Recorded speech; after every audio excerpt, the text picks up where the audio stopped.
Welcome back to another episode of Boxing Talk with Brian Mendoza. Brian, we're gonna do something a little different today, right? Usually we talk about boxing news, but today we wanted to touch on some different subjects in boxing.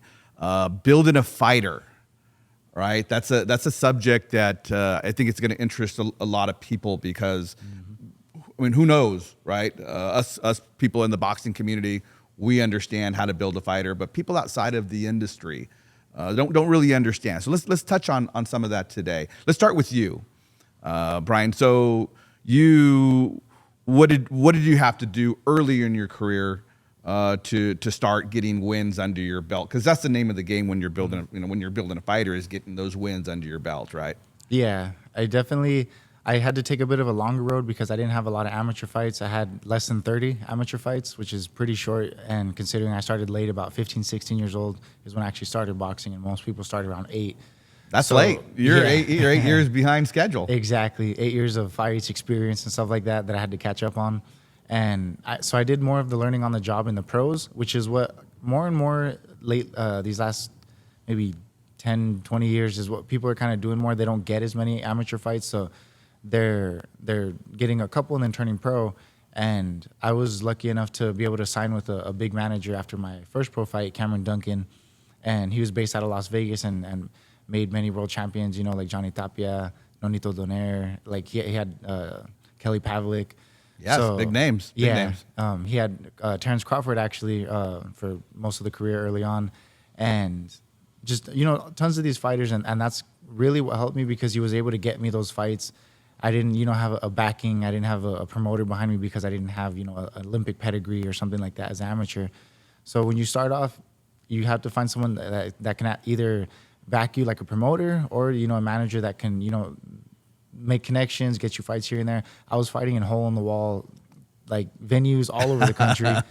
And I bet you remember every single one of those moments. Oh, absolutely, yeah. And I remember going from, like, after my fight, I get a knockout and I yell and I'm the loudest one in the room because there's like 5 people in attendance.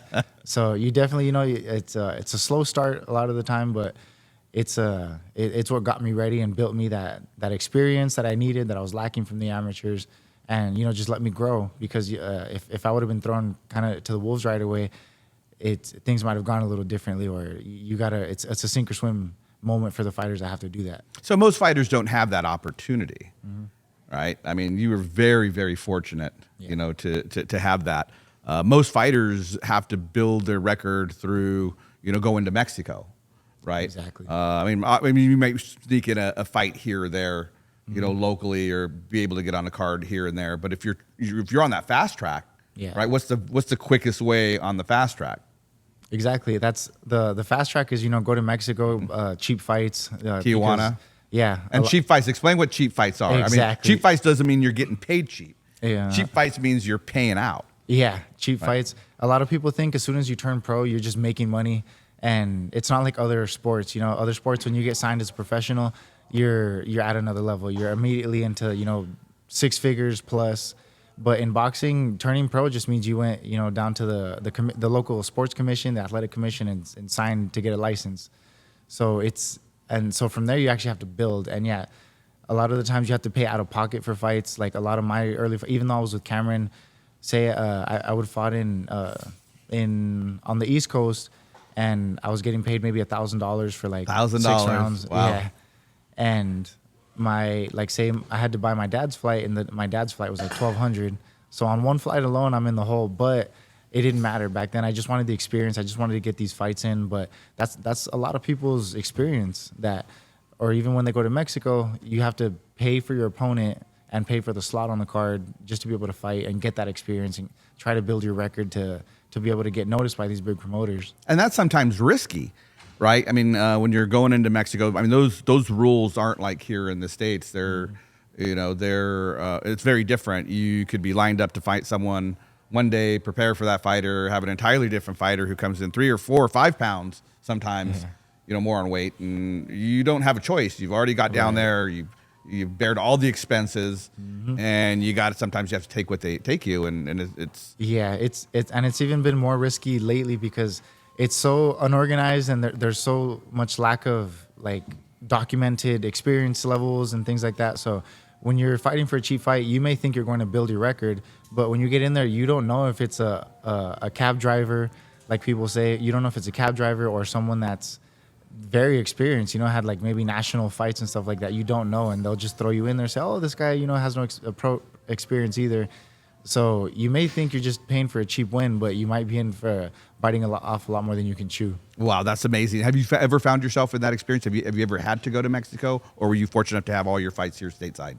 I actually pretty recently, my last fight was in Mexico, just because I'm actually with PBC, but it was just to go get a quick tune-up fight, and very different from when you're at the building stage, but exactly. But it was just to move, and it's still outside of that. It wasn't Mexico, but it was very like cheap production type. It's exactly what you might think, just fighting in hole in the wall venues and bars and random clubs and stuff like that, just to get that experience. But it still all boils to the same thing, just having someone back and pay for those fights. Or if you're lucky enough to get local fights, whatever city you're from, the ticket sales is what you bank on, and selling tickets is how you pay for your opponent, for your slot on the card. And that's how you can build some momentum. So you have to, when you're first starting your career, you got to be a salesman, a good marketer, plus a good fighter. Or have connections and have family and people within your circle that can go out and find you sponsorship. Exactly. Right, and help raise money. Because people think you just walk right in. I'm a professional fighter. I'm hopping in the ring. I'm getting paid. And it doesn't work out that way. Exactly. It's a very long road. Most fighters, even later in their career, they still might be lucky to make 10 or 20,000. It's not like people think, and it's a very select few that actually make those maybe 6 figures plus 7-figure type paydays. So it's very, very rare, far and few in between, but it's worth it when you get there. But it's a long road for sure. So the matchmaking part of it, let's touch on matchmaking, right? Because you have to be careful. Right, we mentioned, you don't know in Mexico, they can switch things around. Did you had a manager, so did he do most of the matchmaking for you, or was that your coach?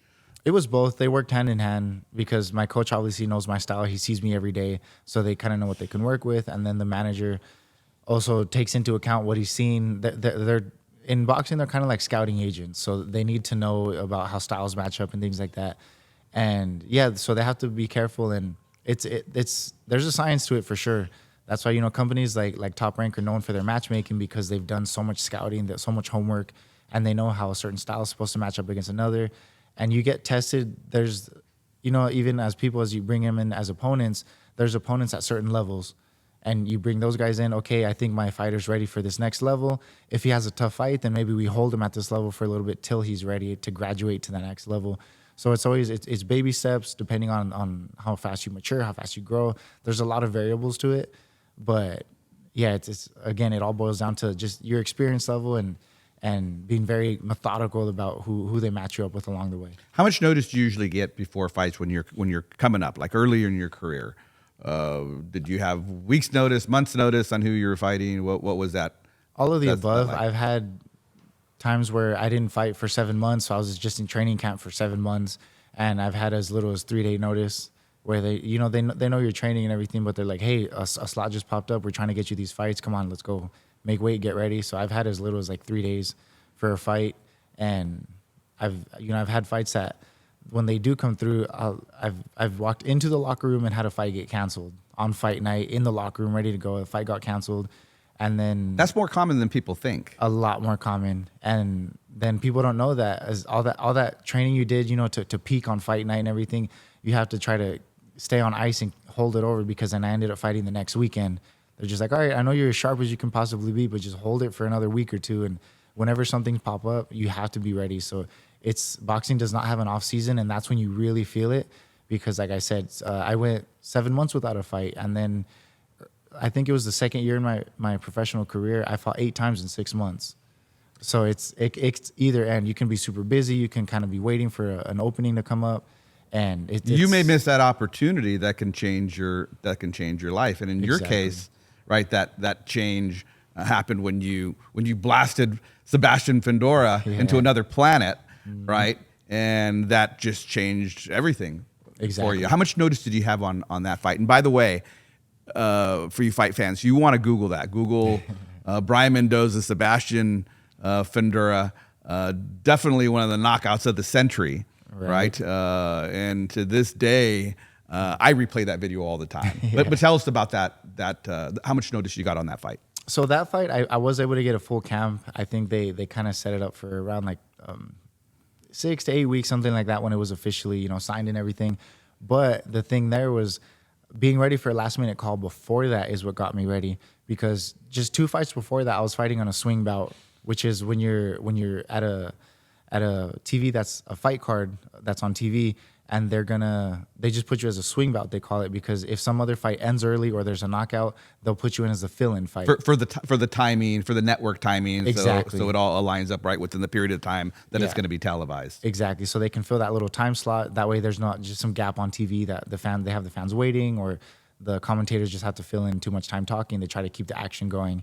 And so sometimes you can fight the first fight of the night. Sometimes you can end up fighting after the main event, when everyone's closing down. Exactly. And the lights are practically coming off. Yeah. Right? The cameras are now turned off. 100%. And that's what happened to me on that night. I was a swing bout, and none of the fights ended early, so I was after the main event. And they're taking the ring down, basically. They're like, everybody's leaving. It's just one of those moments where I'm like, all right, like whatever, we're going to get this fight in. And I went from that to just, I stayed ready after that. And then on a 10-day notice, I got called to fight Jason Rosario, a former unified world champion. And so that was the short notice. That was the short notice fight. And again, I was, I think, an 8-1 underdog or something like that, and just not supposed to win. Oh, come on, short notice. This is a guy we got, to fill in the slot. And I ended up winning that fight in an emphatic knockout in the 5th round. And that fight is what earned me the chance to fight Fundora. Yeah. And because before that, I wasn't on anybody's radar or anything like that. But being ready for the short notice fight is what got me the real fight that I was looking for. And so you have to be ready at all times. Wow, that's amazing. Let's talk about some of the purses. You mentioned that early on in your career, you were fighting for $1,000 back east, right? And I think today the going rate on small club shows, typically $1,000. As little as $800, right? Yeah, that's what I made for my first fight, actually. Yeah, for your first fight, for 4 rounder? 4 rounds. For 4 rounders, 6 rounders, $1,500 maybe. 8 rounders can be $3,500, 10 rounders higher. But a lot of it really has to do with who you are, right? What kind of tickets you're going to sell, right? So your first purse was at $800. Yeah. Okay, so how did it progress after that, early on? As far as all the building fights, it was usually just that. A lot of times I wouldn't even ask what the pay was. I just wanted to get the fight. I just wanted my experience. I knew what the end goal was, so I never cared. I said, okay, this is who you got for me to fight. Let's go. I just signed, and no questions asked. I'm just kind of moving forward, which isn't always the best route, but I just knew what my end goal was and what my true goal of becoming a world champion was, and the real fights I wanted down the line. And I knew I needed the experience to get there. So I just accepted any and everything, and it paid off. But it was $1,000 paychecks, $1,200, maybe a $2,000 here and there. But you had a bunch of expenses that went along with it. Exactly. So that was barely gas money to get to the gym for me at that point. I would have to find odd jobs and stuff like that, which is what a lot of fighters have to do. So, like I said, the purses, it really comes from either sponsorships or outside maybe jobs or sources you can find, but the pay goes up when the building experience pays off. I was 16-0, and then I finally moved to Las Vegas, and I got noticed by several different companies, but I went with Top Rank, and I signed with them, and that's when I started getting paid, because I finally had that big promoter who was behind you. Yeah, so the pay went up a little bit there. I started making more money, and it's all been up from there. Ever since I've been working with big promoters, that's when the money comes in. So you have to work your way there, or if you have the amateur experience and you can start off with them, is even better. But so the key is get signed as quickly as you can, and with the right promoter. Right. Some promoters will just, because there still is a building stage even with a promoter. Oh, exactly. A promoter still is going to say, okay, well, let's get him ready for the big stage. Yeah. Right. So it's not like he's just throwing you right into tough fights where some of your smaller promoters, will want 50-50 fights. Right. And they'll just throw you right in with the wolves. So. Yeah, there's definitely a balance. Don't just sign with anybody. Do your due diligence, do your homework on who you're signing with, what kind of pay they do, like how they build their fighters, and if it really fits the path that you want to take in your career. But yeah, the purses, it's just, you definitely have to fight tooth and nail, for every dollar and earn it. But it's it's worth it in the end. But it's a long road again. Today's a different day. Today, now with social media, right? The very first thing a promoter, if you're not signed, or even if you are signed, the very first thing a promoter does is they go onto your social media. How many people are following them? How many, right? What are we going to be able to sell from this? So I'm noticing more and more fighters today are really making a big push for social media to get out there. Look at Ryan Garcia. Right? I mean, he's a great example. Is Ryan Garcia worth 20, 30, 40, 50 million dollars? Right? Is he? Does his talent warrant that? Same thing with Jake Paul. Does the talent warrant that?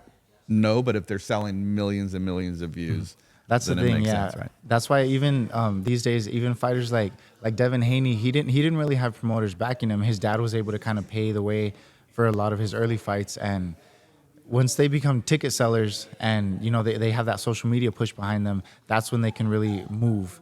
So it's not just about signing with the promoter. These days, even in the music industry, you can put out your own music now. You don't just have to go with the label. So as long as you have the eyes on you, the attention, a lot of YouTubers are coming over. They're not even fighters, but they're coming over to boxing and having these influencer type fights. It's because they bring eyes, they bring ticket sales. So at the end of the day, as long as you sell tickets, that's all that people care about as far as the money is concerned. So you sell tickets and you're gonna be making money. Brian, thank you so much for your time. Great information. Love talking to you about these subjects.